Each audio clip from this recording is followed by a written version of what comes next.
اللہ رب العزت نے جب حضور نبی کریم صلی اللہ علیہ وسلم کو دین حق کے پہنچانے کی ذمہ داری سونپی تو جو لوگ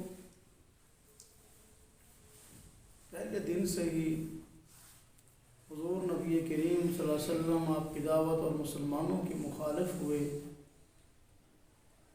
ان میں سب سے بڑا کردار ابو جہل کا تھا۔ ابو جہل اس کا اصل نام عمر بن ہشام تھا، اور یہ مکہ والوں میں دانا مشہور تھا،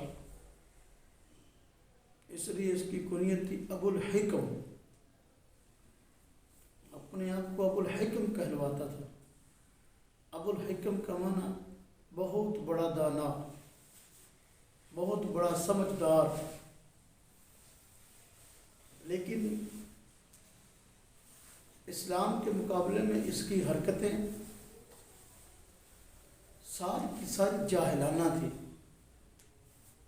کسی قسم کی حکمت اور بصیرت پر مبنی نہیں تھی، اس لیے اس کو ابو الجہل کہا گیا کہ یہ داناؤں کا سردار نہیں ہے بلکہ یہ جاہلوں کا سردار ہے، یہ حکمتوں کا منبع نہیں ہے، نہ بہت بڑا دانا ہے بلکہ اعلیٰ درجے کا بیوقوف ہے۔ حضور نبی کریم صلی اللہ علیہ وسلم نے جب دعوت کا آغاز فرمایا تو ابو جہل نے آپ کی مخالفت میں کوئی کسر نہ چھوڑی۔ آخر اس کی وجہ کیا تھی؟ اسباب کیا تھے؟ کن وجوہات کی بنا پر ابو جہل نے حضور نبی کریم صلی اللہ علیہ وسلم کی اور آپ کی دعوت کی مخالفت کی؟ وجوہات کیا ہیں؟ پہلی وجہ اپنے آبائی دین سے محبت، بت پرستی سے عقیدت۔ چونکہ مکہ والے بت پرستی میں پڑے ہوئے تھے اور بت پرستی کی محبت ان کے دلوں میں رچی اور بسی ہوئی تھی، اس کا دل سے نکلنا بہت مشکل تھا۔ نبی کریم صلی اللہ علیہ وسلم نے جب توحید کی دعوت دی تو یہ دعوت ان کو بڑی عجیب محسوس ہوئی۔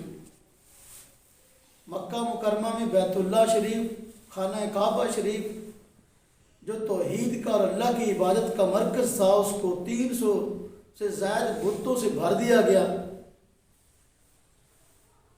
شرک اس حد تک رگ و ریشے میں بس چکا تھا،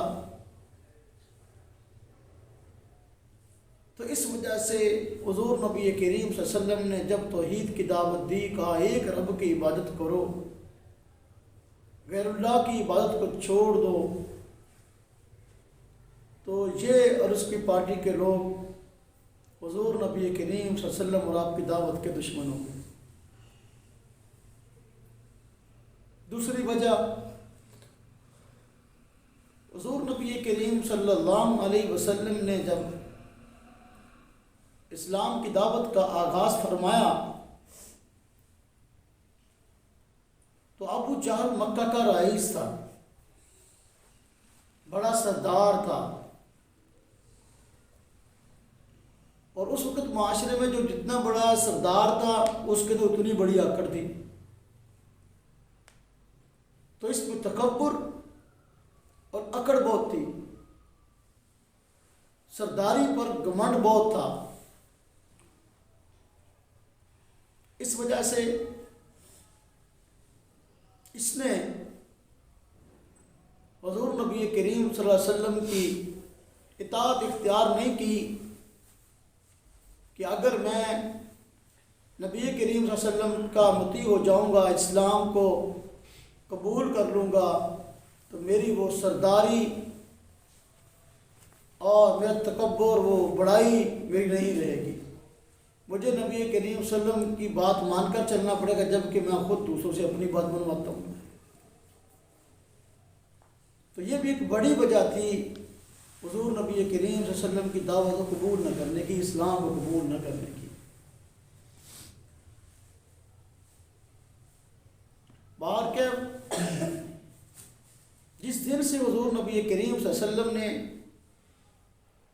اسلام کی دعوت کا آغاز کیا، اسی دن سے آپ کے بڑے مخالفوں میں سب سے بڑا مخالف ابو جہل تھا. اس نے اسلام اور مسلمانوں پر اتنے زیادہ ظلم کیے، اپنی سرداری کا فائدہ اٹھاتے ہوئے، کہ جس کی مثال ماضی کے اعتبار میں ملنا بہت مشکل ہے.